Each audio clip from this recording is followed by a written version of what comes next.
Hey guys, today I'm going to try to completely forge and handle a knife in 3 hours. Can it be done, and what will the quality look like?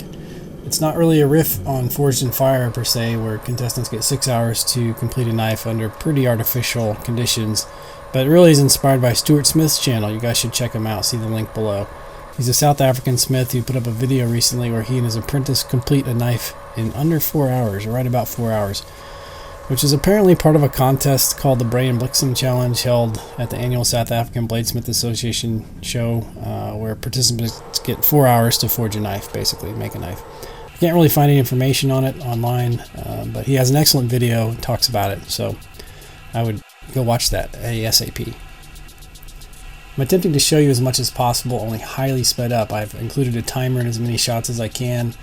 The build was spread out over a couple days. Just because it's a quick build doesn't mean it didn't take a long time to film. I have to stop the timer, move camera, move lights, change batteries, empty a full SD card, interruptions from family and schedules and things like that. So lots of starting and stopping, but the timer is true. So I've started with a 1/4 inch of 5160 steel. It's a bit different than Stuart Smith's video. They start with a shorter piece that has to be drawn out, and I didn't have a piece of steel like that, so I'm just starting with this 1/4 inch 5160. It's just what I had. They make a knife in 4 hours. We'll see what I can do. Hopefully in 3 hours.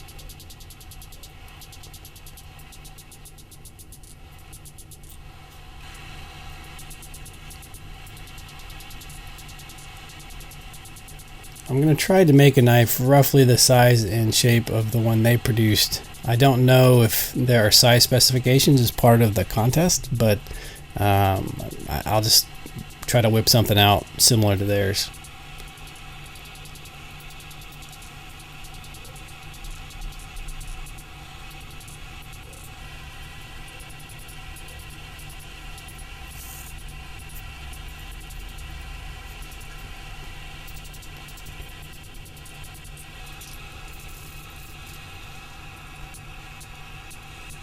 Can you believe it took 20 minutes to point that?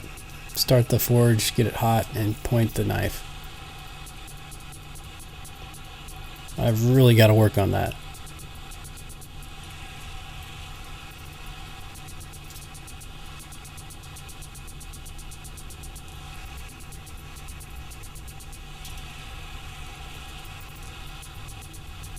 Suppose I had to weld the handle on too, but nevertheless, that's a large chunk of time.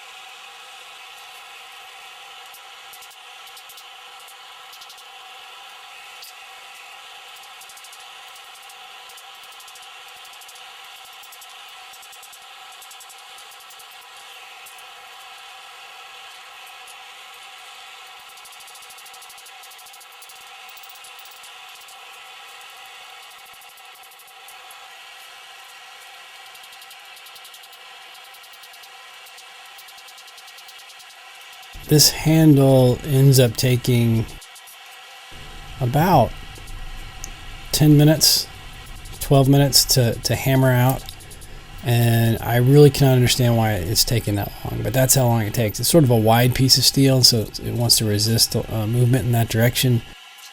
That is just way too long, and then I had to spend another 7 minutes on the grinder. It's really surprising me how long it's taking to do some of the individual tasks here that I sort of thought were quicker than this.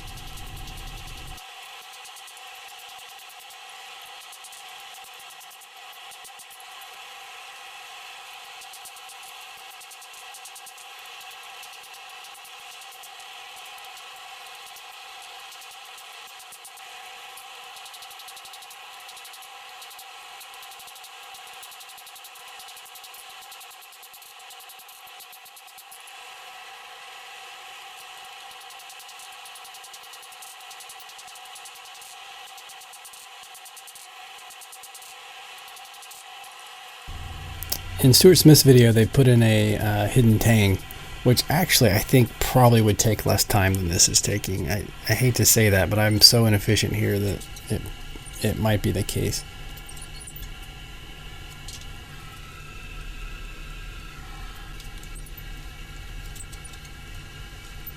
An hour in, look how far I've gotten. This is not nearly as far as I thought I would get by an hour. I'm still straightening and going back and checking that edge.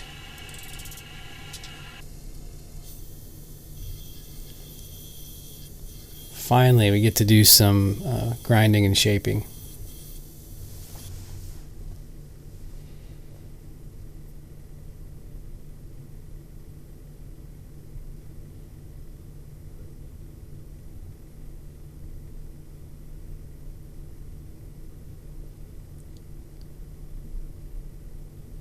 It's just amazing. After 12 minutes and probably, what was that, 6 or 7 heats, I still have that much work to do on the handle. This is a very eye-opening exercise in many ways, and I learned a lot more here than I thought it would. I'll keep talking about more lessons as we go.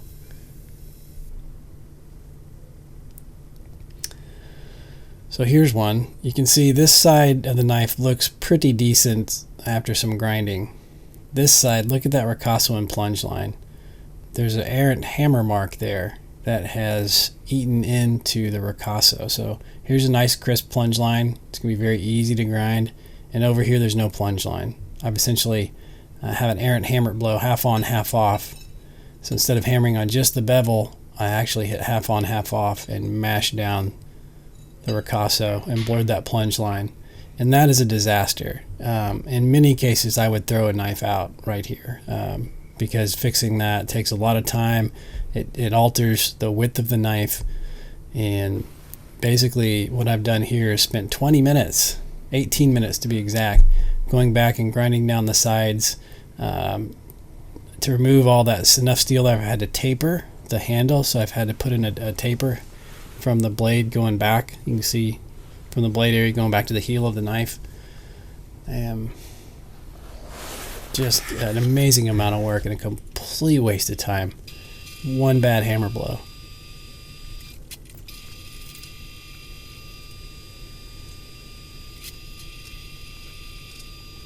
I'm going to put 3 pins in here. I could put 2 to save some time. I probably should have put 2.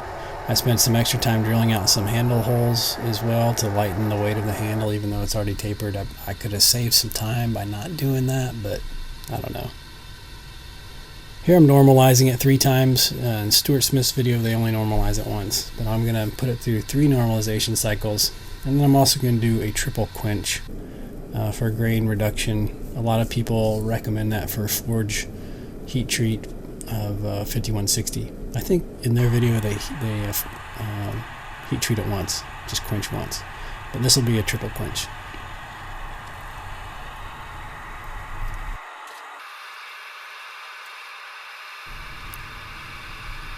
Two hours in and I'm only heat treating.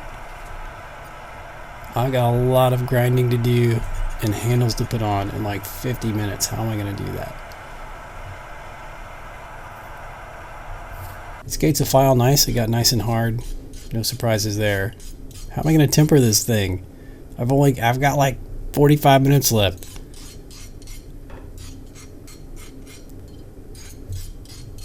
I'm going to do a draw temper with the torch. And this is a pretty thick piece of steel, so it takes some time. On a smaller knife, I strongly encourage you to practice before you actually do this on a knife. But you heat the spine until it gets brown to purple, and then just let the colors run. On a smaller knife especially, stop the heating and let the colors run forward. The colors, if the blade is especially thin, the blade area has been ground down already, will run to that area before you see them along the thickness of the middle of the knife by heating the spine. So you have to be very careful, and this takes a little bit of practice, but I actually did a pretty good job there.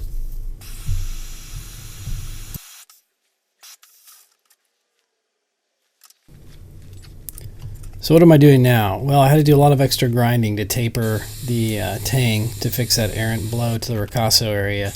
And so that grinding works its way up onto the blade area and essentially is a little bit uneven. So when I did this heat treat, even though I normalized it, The grinding wasn't quite right, and it was fast, and it warped. So I had to fix it in water and heat up the spine and bend it over a pin with those clamps. It took about 5 minutes, 5 minutes to correct that. As you can see, I've got about 15 minutes left and I have to grind in bevels and put on a handle.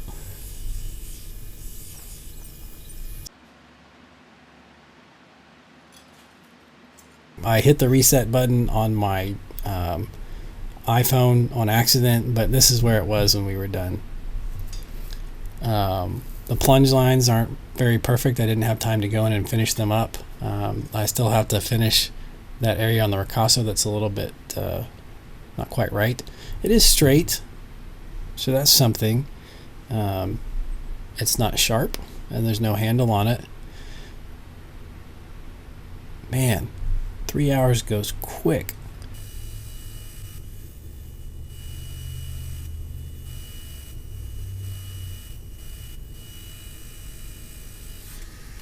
Stuart Smith and his apprentice put an Appleseed edge, which is very similar to what essentially Bark River does. And it's a very nice convex edge that's pushed really far back onto a flat grind, and very sharp, a very good slicer and cutter, and reasonably, even though it's thin, reasonably strong.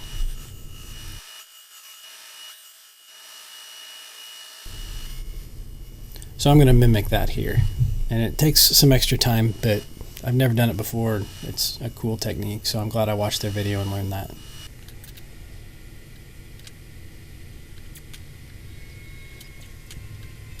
This is a piece of cherry wood I'm going to make the handles out of. And I reset the timer, like I said. That's actually 3 hours and 48 minutes.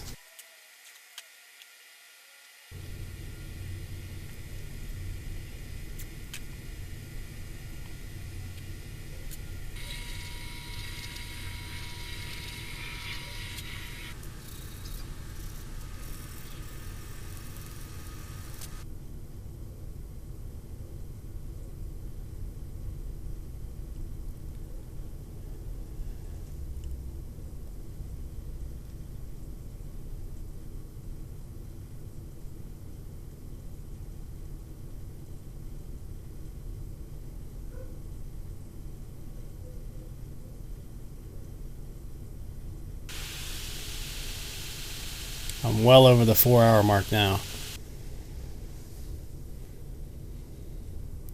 And I got a lot of work to do.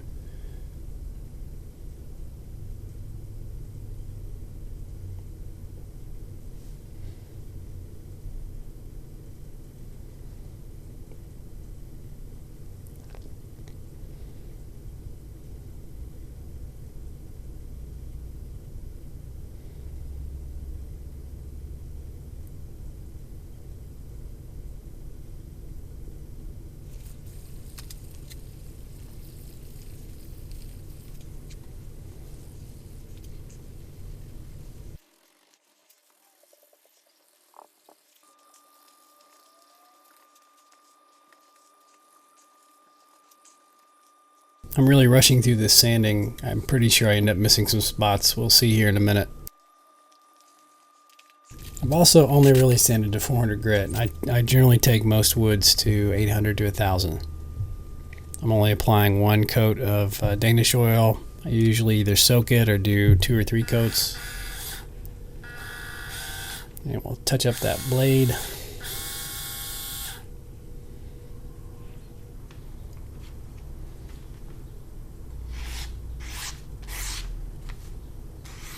Wicked sharp. I'm pretty impressed. I'm glad I undertook this exercise, if nothing more than to practice this edge type. It's pretty cool. It's not perfect. It needs to be touched up some more, but I didn't, in the interest of time, I just, touched it up quick on the work sharp.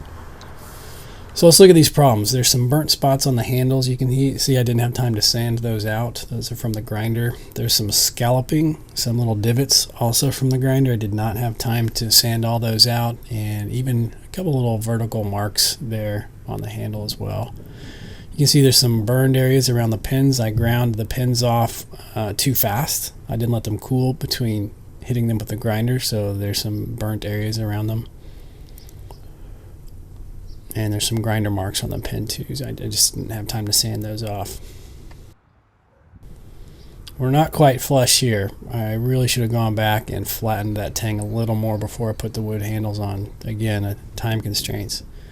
And when I failed to clean up those plunge lines, I didn't even them up. So this side is a little bit shorter or narrower than that side.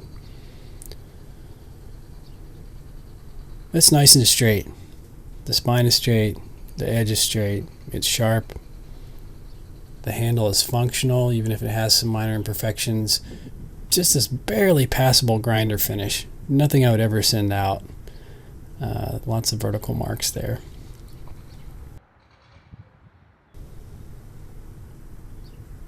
You can see I didn't have time to sand out all the marks on the steel around the handle tang either. There's a little blip right there. This was awesome. I really put the microscope on myself here going back and looking at this video. I learned a lot. There's some new techniques here. Time management issues really came to the forefront. Taking time at key moments really saves you down the road. And so this was just an awesome exercise for me. Hey, you guys make some 3-hour knives and tell me how it goes. Send me some pictures or put up a video. As always, I appreciate your support. Have a great one.